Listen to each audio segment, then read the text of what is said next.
Haram jadah terima dana dari pemerintah. Mending inti orang nggak makan. Terus ada yang bilang lagi, lah Pondok Habib kan gratis. Ya gratis, nggak bayar.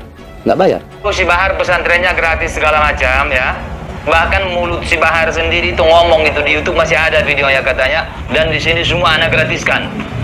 Masih ada itu videonya di YouTube. Gratis dari mana, tai? Salah satu kitab inti orang di sini taklif. Ya. Terus kitabnya inti orang harus ana juga yang beli, harus ana yang biayai. Uang makan inti untuk bantu makan, walaupun nggak cukup, terserah dari pihak keluarga. Setiap bulan mau ngasih berapapun terserah. Yang penting bantu buat beli beras, buat ente, bukan buat anak. Kita nggak masalah kalau ada pondok membuat biaya bulanan, SPP atau apalah namanya. Oh, nggak ada masalah dong.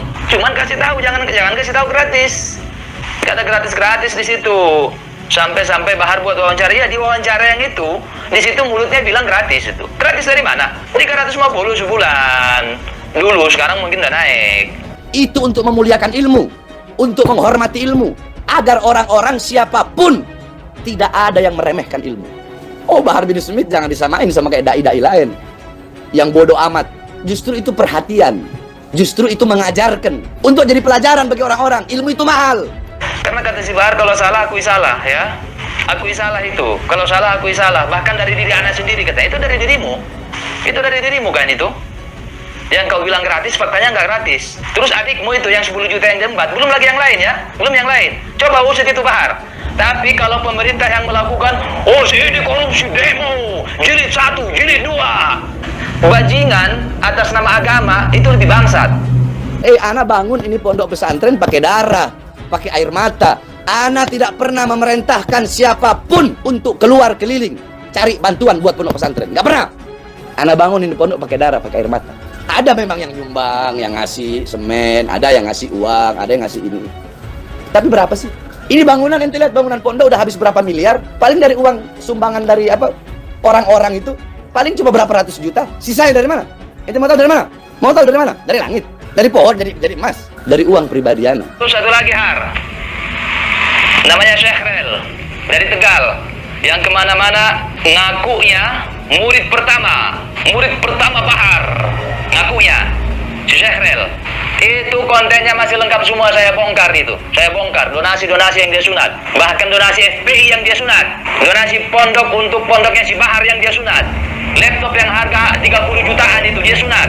Uang kamera 10 jutaan dia sunat. Kenapa kau diam Bahar? Kenapa? Karena itu dari kelompokmu. Karena itu dari lingkunganmu. Katanya hitam-hitam putih-putih. Tai, kuning.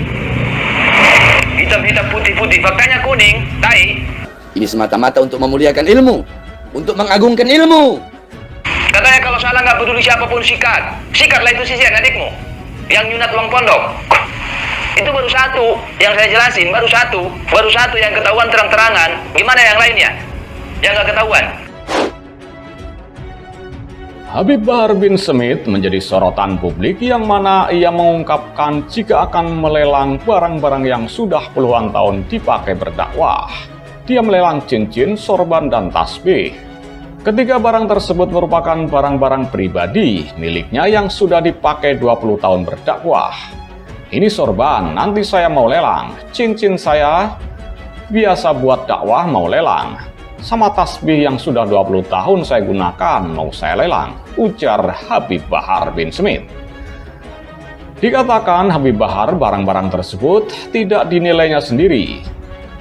Ada seseorang yang menaksir harga yang pas pada barang-barang yang sudah lama dipakai berdakwah tersebut. Beliau mau lelang surban diawali dengan 10 juta. Siapa yang mau mengawali? Surban beliau penuh keberkahan. Ini surban sudah 13 tahun dipakai untuk ceramah di seluruh Indonesia. Cincin di 10 juta, siwak 1 juta, dan ujar pria tersebut mewakili Habib Bahar bin Smith. Dengan harga sorban 10 juta sekaligus sorban yang sudah 13 tahun dipakai ceramah keliling Indonesia sekaligus cincin yang mencapai puluhan juta. Sebuah akun menanggapi lelang barang tersebut dengan menanyakan apa yang diperoleh saat membeli barang-barang tersebut. Dia menanyakan apakah barang-barang tersebut akan dijamin akan ke surga. Dampak demo sepi. Pilpres lama Bu, bayar cicilan. Ada yang mau ikut lelang. Habibina kita HBS Bu. Dimulai dari sorban 10 juta, cincin 10 juta, tasbih 5 juta, siwak yang pernah beliau pakai 1 juta, gelang koka yang beliau pakai 1 juta, dijamin masuk surga plus 72 bidadari. Tulis akun tersebut dikutip pada Sabtu 4 Maret 2023. Beberapa waktu lalu juga heboh di media sosial dengan video yang menunjukkan Habib Bahar bin Smith merendam di jacuzzi. Pria tersebut terlihat santai dengan kaos warna hitam dan sarung. Video yang ramai beredar di Twitter tersebut menunjukkan penceramah berambut jagung mengenakan kaos hitam tengah berendam sambil dilayani oleh seorang pria yang menuangkan minuman seperti kopi. Bahar bin Smith juga merokok di dalam jacuzzi hingga sempat melambaikan tangannya kepada perekam video itu. Kuasa hukum Bahar, Ikhwan Tuan Kota, membenarkan video itu. Ikhwan menyebut bahwa video itu dibuat sekitar bulan November 2021 lalu. Saat itu Bahar Smith yang baru keluar dari lapas tengah mendapat undangan mengisi ceramah di daerah Garut, Jawa Barat. Ya, benar itu, dibuat di Garut setelah beliau isi ceramah saat 1 atau 2 minggu bebas, kata Ikhwan saat dihubungi. Menurut Ikhwan, tidak ada yang salah dari tindakan Bahar Smith yang memvideokan ia bersantai di jacuzzi. Dia menyebut hal itu merupakan fasilitas yang diberikan panitia acara yang mengundang Bahar Smith untuk berceramah. Ya terus masalahnya di mana? Kan rileks aja. Semua orang juga bisa begitu kan, santai. Kecuali Habib Bahar di situ ditemani perempuan sambil mabuk dan macem-macem. Bolehlah diperkarakan. Itu difasilitasi oleh panitia yang mengundang agar Habib Bahar rileks. Kan beliau habis selesai ditahan, tutur Ikhwan. Ikhwan menambahkan semua fasilitas yang terekam di video murni pemberian fasilitas dari panitia ceramah di Garut. Hal itu difasilitasi agar Bahar rileks usai mengisi beberapa acara di sana.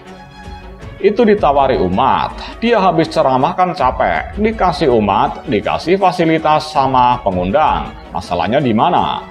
Dimanfaatkan sama dia, kenapa orang lain yang meriang? Sambungnya.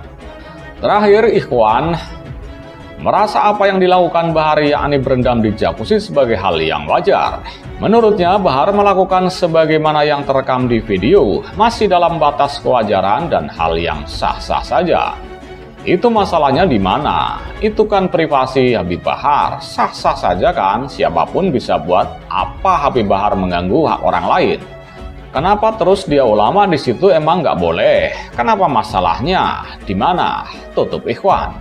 Sementara itu, Ketua Cyber Indonesia Habib Husin Alwi-Syihab atau Duriyah yang memiliki keturunan Nabi Muhammad SAW mengomentari gaya ceramah Habib Bahar bin Smith yang cenderung keras dan mengancam.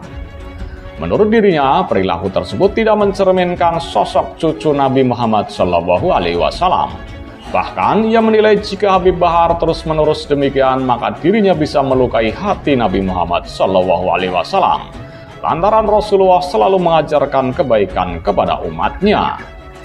Gaya akhlak Habib Bahar bin Smith itu sudah mencederai semua dzurriyyah, ahlul bait, dan Rasulullah SAW yang mengajarkan Islam itu dengan akhlaknya yang penuh rahmat. Tweetnya dalam akun Twitter. Lebih lanjut, ia juga menjelaskan seandainya Nabi Muhammad SAW gemar berteriak-teriak saat ceramah, mungkin tidak akan disukai. Nabi nggak bakal disukai banyak umat kalau gayanya teriak-teriak di depan umum. Memalukan, tuturnya. Diketahui dalam video ceramah usai dirinya keluar dari bui, Habib Bahar secara terang-terangan mengancam akan para pemuka agama yang dianggap mengkhianati eks-pentolan FPI Habib Rizik Syihab. Ngeri sih ini, ancaman serius kepada siapapun yang berlawanan dengan HRS, tegasnya. Sambung dia, gini aja, biar nggak chaos, Bahar Smith suruh fight aja di ring. Nah, yang gentleman biar nggak cuma pengaruhi orang awam, Bib, katanya. Sementara itu, pengacara Rizik Syihab Aziz Yanuar menjelaskan pernyataan Habib Bahar dalam ceramah tersebut ditujukan kepada orang-orang yang memang ada di dalam lingkaran Rizik Syihab. Kata Aziz, pernyataan itu sebetulnya lebih ke teguran kepada para pemuka agama yang tak dapat berbuat banyak ketika Rizik Syihab menjalankan persidangan hingga dijebloskan ke dalam penjara karena sejumlah kasus yang menjeratnya. Menurut HBS, Habib Bahar bin Smith, kepada saya adalah seperti itu.